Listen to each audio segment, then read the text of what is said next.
Okay, friends. Hey, how are you?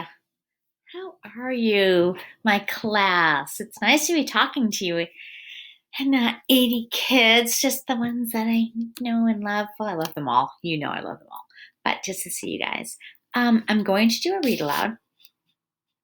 I suggested this book, I think last week or the week before, I'm not really sure.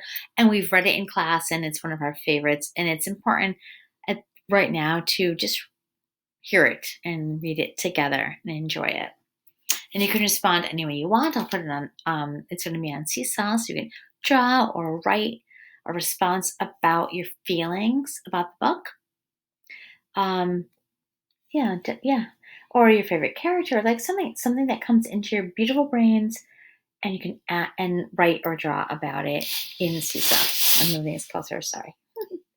It's called The Smallest Girl in the Smallest Grade, written by Justin Roberts, and the pictures and illustrations are by Christian Robinson.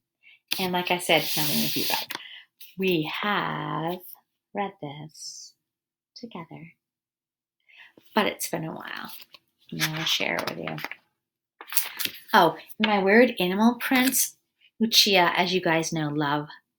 She just loves giraffes. So these are her giraffe blankets because she's off in California, because Kyrie has taken over my couch. So I cover it with giraffe blankets because of her shedding her hair. She's a cat, whatever. Okay. I don't know why I added that, but you guys like those little stories. The smallest girl in the smallest grade. Look at that. And if your families have never heard it, they're going to love it. There's so much you can share about it. Hardly anyone noticed young Sally McCabe. Their shoes.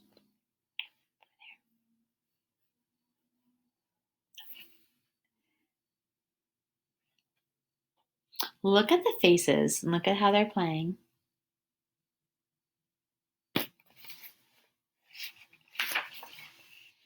She was the smallest girl in the smallest grade.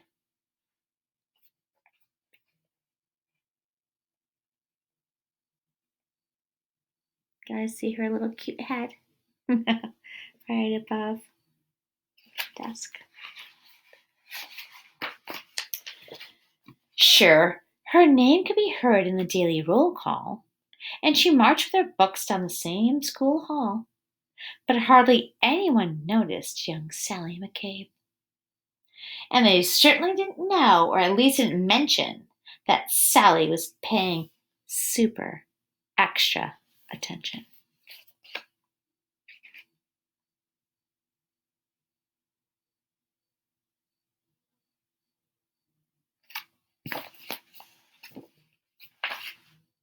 To the abandoned kite with a tangled string, to the 27 keys on the janitor's ring, to the leaves that they turn green to gold in the fall, to the time Tommy Torino was tripped in the hall.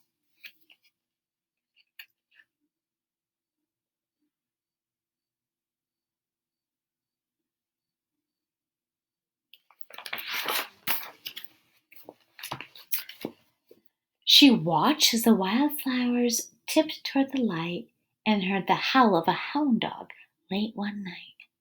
She was there when the stray cats who normally fought conducted a meeting in the church parking lot.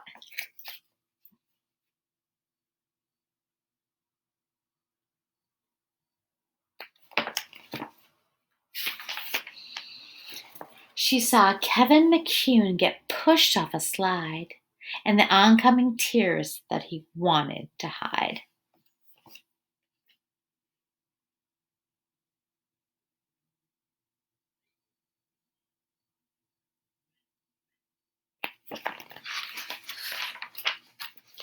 And she'll never forget the parent-teacher day when Billy's much larger father suddenly dragged him away.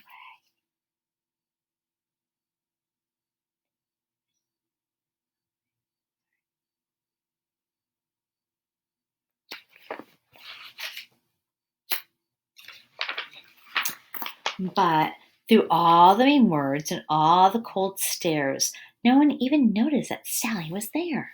And they certainly didn't know, or at least didn't mention, that Sally was paying super extra attention. The meanness happening at the school. Certainly not like Blueberry.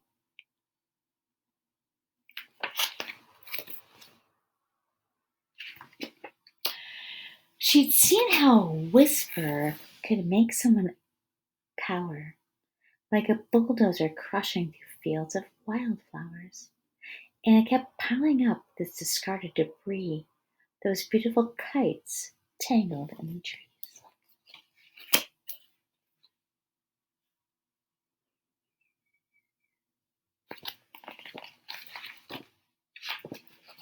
She said, "I'm tired of seeing this terrible stuff. Stop hurting each other. This is enough." Now, a few laughed out loud or didn't care that there was some girl with her hand in the air. But then something super extra special happened that day as Howard O. Henry suddenly set down his tray.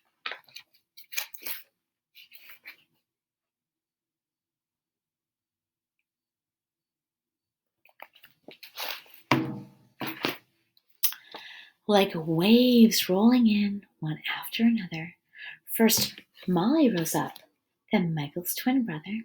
It was Tyrone and Terence, then Amanda and Paul, who pushed out their chairs and stretched their arms tall.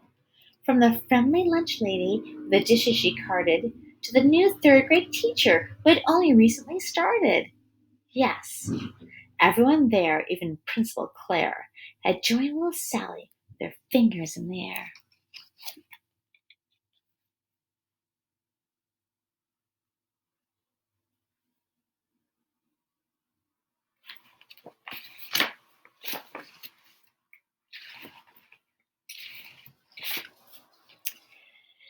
And though hound dogs were destined to howl at night, and most stray cat meetings would end up as fights, and kites would continue to get stuck into trees, they all felt for a moment like the janitor's keys, fastened together with a heavy steel ring that held all the secrets to unlock everything.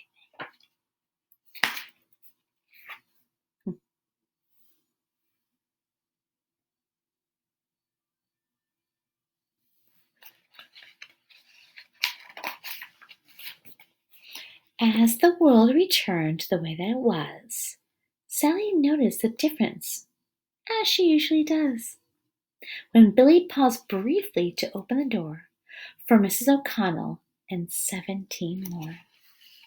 Or when Molly scooched over to make some space on the coral risers for Ellen and Grace. These moments that often get taken for granted, a wildflower appearing that no one had planted.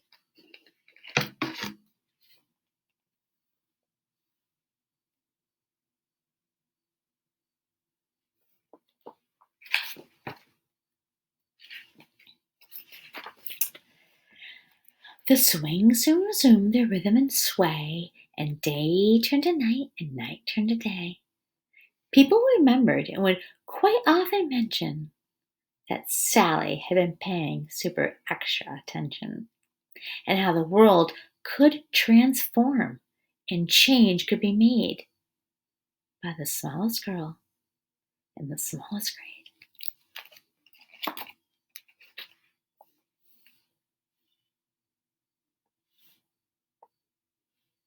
Where's her little girl? There she is.